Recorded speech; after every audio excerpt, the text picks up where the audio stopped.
এই আগুনের তাপে কুমারের বরফ আস্তে আস্তে কমতে থাকবে। যদি তোমরা আমার শর্তে রাজি থাকো।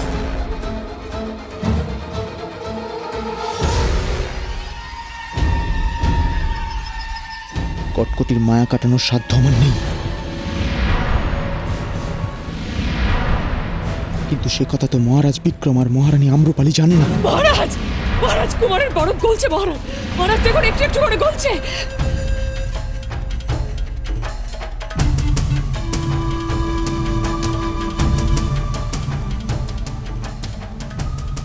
এটা কিভাবে সম্ভব হলো? আমার মায়ার প্রভাবে এই বরফ গলার তো কথা নয়।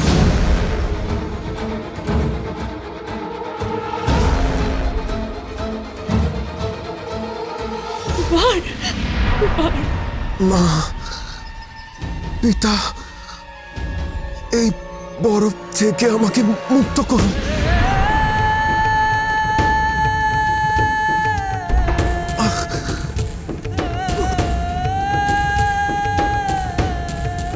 কুমার তো তোর নিজের ভাই, তাকে এভাবে যন্ত্রণা দিতে তোর তোর কষ্ট হচ্ছে না? একটুও কষ্ট হচ্ছে না?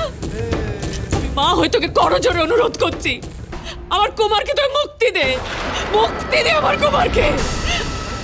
আমিও তো তাই চাই। আমি কুমারকে বরফ থেকে সম্পূর্ণ মুক্ত করে দেব।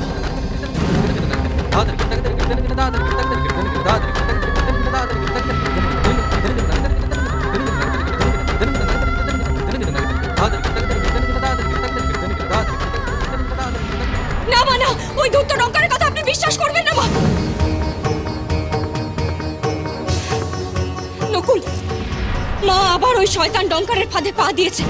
ডঙ্কার কোনোদিনও কুমারের মঙ্গল চাইবে না, নির্ঘাত অন্য কোনো অভিশন দিয়েছে। আমার আচর খেয়ে শিক্ষা হয়নি, কি নির্লজ্জ রে।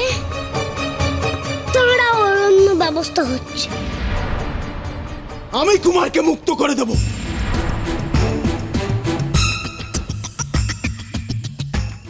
এমনকি তোমরা যাতে এই বরফ রাজ্য থেকে নির্বিঘ্নে অমৃত নগরীতে পৌঁছে যেতে পারো, কটকটির আসার আগেই তার ব্যবস্থা আমি করে দেব।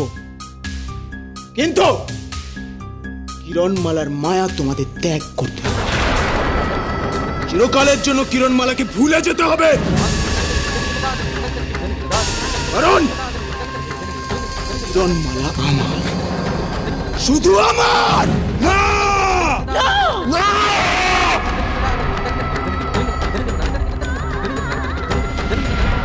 ডঙ্কার আবার ওর ঘৃণ্য খেলায় মেতে উঠেছে।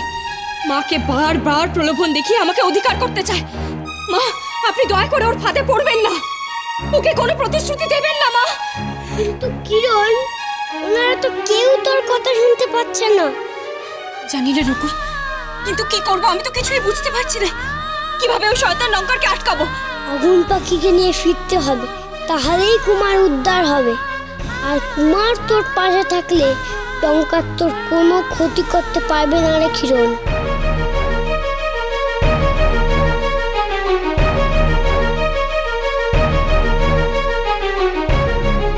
ঠিক বলেছিস রে নকুল, বরাবর তাই চেষ্টাই করে গেছি।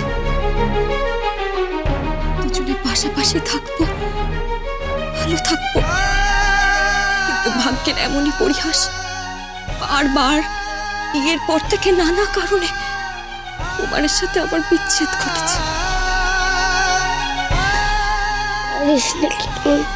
সব ঠিক হয়ে যাবে। নকুল,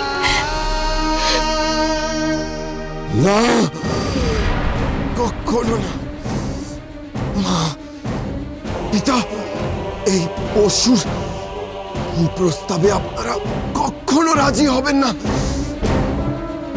আমাকে মরতে হয়, আমি মরব, কিন্তু আমার কিরণমালাকে এই শয়তানের হাতে তুলে দেবেন না। আর ডঙ্কার, আমার কিরণমালাকে তুই এখনো চিনিসনি। কটকটি কেন, জগতের সমস্ত অশুভ শক্তি মিলে বাধা দিলেও আমার কিরণমালাকে আটকাতে পারবে না। সে ঠিক আগুন পাখি নিয়ে ফিরে আসবে আর আমাকে মুক্ত করবে। তারপর তোকে আমি শেষ করে দেব টঙ্কার, শেষ করে দেব। ওই আশাতেই বসে থাকো, আর আস্তে আস্তে বরফে পরিণত হয়ে মৃত্যুর কোলে ঢলে পড়বে কুমার পৃথ্বীরাজ।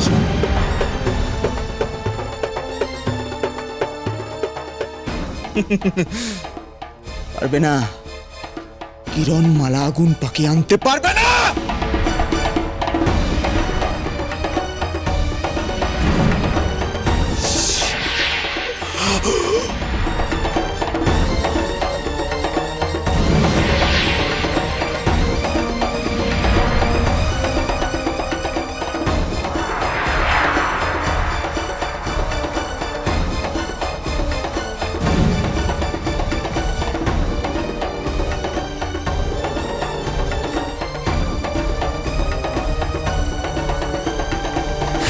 হ্যাঁ কুমার, তোমার কিরণমালা আগুন পাখি নিয়ে আসবে তোমায় উদ্ধার করার জন্য।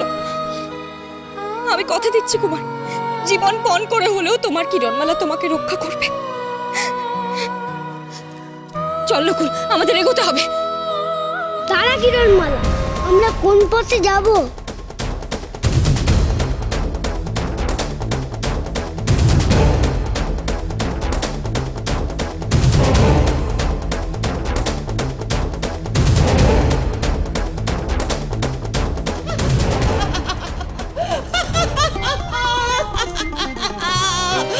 দিন দিন দিনাক দিনা আনন্দ যে আর ধরে না, গাইবো আমি বাজিয়ে বিনা। দিন দিন দিনাক দিনা কটকটি তুই নাচবি গাইবি, আস্ত আস্ত মানুষ খাবি, কটকটি তুই রানী হবি। রাজার কুমার কোথায় পাবি, কোথায় পাবি রাজার কুমার, কোথায় পাবি?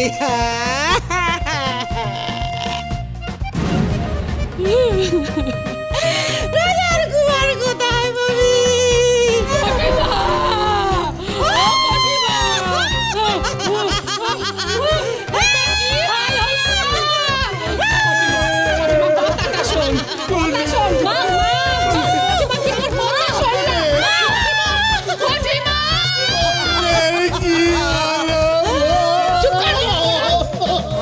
দাঁড়িয়ে দাঁড়িয়ে দেখছিস কিলা, মায়া কর তোর মাকে।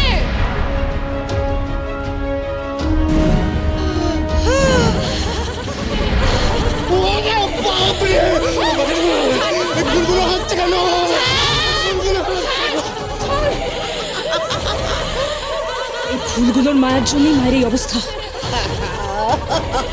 পুরো উন্মাদ হয়ে গেছে। দিদিমা, এখানে আমাদের মায়া খাটবে না, মাকে এক্ষুনি বরফ গুহায় নিয়ে যেতে হবে, এক্ষুনি। কটিমা, কটিমা চল না। ও কটিমা, বরফের গুহায় চল না, চল চল। কি হলো?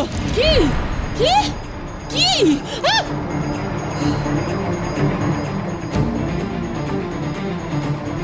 রাজার কুমার কোথায় পাবি?